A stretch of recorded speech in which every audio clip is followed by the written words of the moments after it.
Welcome back. We're almost done with this lab. It's kind of a long lab. It has three parts. So looking at the requirements again, we already did in part one or part two of this series, we already created a deployment, we exposed it to create a service. And last when you left off in part two, we were almost done with the ingress policy, um, a network policy that allows traffic to this deployment only from pods with the labels foo.bar.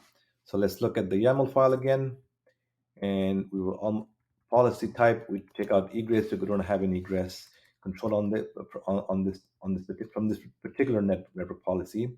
We already made the pod selector right. Port 6379 came as default, so that's great because that's the port we're going to. They didn't really ask for that because they only said to this deployment. Well, you can't pick deployment, so and the pods are not labeled in this deployment, so we just say 6379. And it didn't, they only said ingress deployment in ingress network policy anyway, so we're good.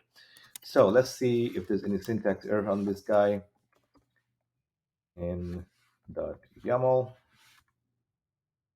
right? K describe network policy netpol-foo, and here it is. It allows traffic to port this. It only allows traffic from pods that have this particular label. So that ends this particular lab. Again, this lab is kind of long. You should for you to pass the exam, you do need to do each part successfully.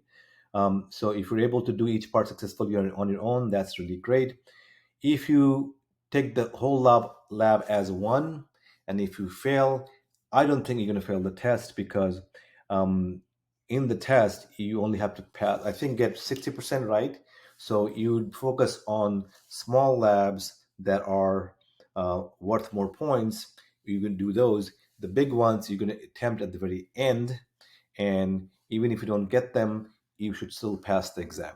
So I hope you find this video useful. If you do, please like and subscribe. That helps me with the YouTube algorithm, and I will see you next time.